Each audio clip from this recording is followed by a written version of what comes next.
ayan, nag-join na din ako sa Hamster Combat. So, kagagawa ko lang nito last week. So, yun, dami kasing comment nagtatanong no, ng update sa Hamster Combat. Anong video na gagawin ko kung hindi ko ito nilalaro? So, ayan mga paps, nag-join na din ako. Hahabol ako sa inyo, mag-grind ako dito, no? And para makagawa na rin ng video update sa inyo. And sa video na to, hindi ko na siguro ituturo kung paano nilalaro to, no? Since again, sabi ko nga, late na ako nag-start dito. So most likely, karamihan sa inyo alam na to, no? Kung paano nilalaro. So gagawa na lang ako itong video na to is para na lang sa bago nilang update. So meron akong dalawang i-share dito na update, no? So yung una nga yung laging tinatanong, ano ba yung magiging basehan nila sa pagbigay ng rewards sa atin after this? Ito bang coin balance o yung profit per hour? Pangalawa, ito, bagong-bago is yung paano mag-connect ng wallet. Okay, so doon na muna sa may airdrop o yung sa rewards nga. So, pinosan nila to dito sa kanilang X account, yan, official account nila to. Pansinin niya, meron silang 6.1M followers. So, ito yung i-check niyo mga paps. And then, hanapin niyo itong post nila noong June 6. At ayun nga, no, ang dami daw kasing comment or mga questions about nga sa reward and airdrop.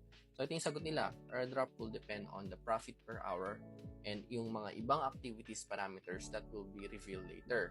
So, itong other activity parameters na to, no, hindi pa ulit sila nakakapag-post dyan. At yung sumunod, not the coin balance. Ayun, so dito sila magbe-base mga paps, profit per hour, hindi dito. Okay, yung pangalawa naman sa pag-connect ng wallet. So, i-click nyo to, yung gold na yan. Ayan, airdrop task. So, ayan mga paps, sinabi nila dyan na dapat nating kumpletuhin to para makapag-participate sa airdrop. Unang task is connect your wallet, Ton Wallet, or join our TG channel. So, ito naman madali lang yan eh.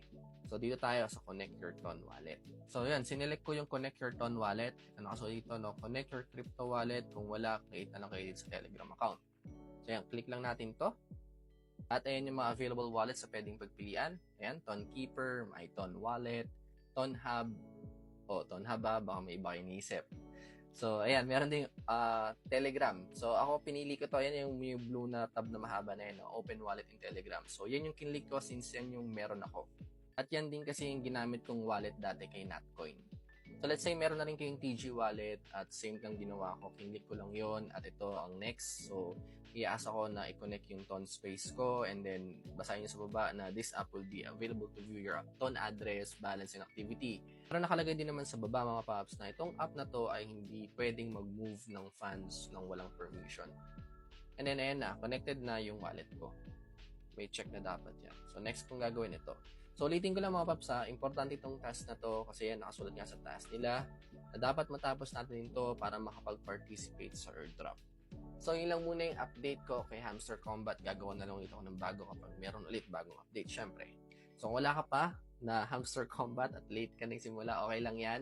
Punta ka na lang dito sa bio ko. Yan, click mo lang yung link na yan at nakikita mo dyan yung registration ko for Hamster Combat. So, yun lang muna mga paps. Thank you. Bye-bye.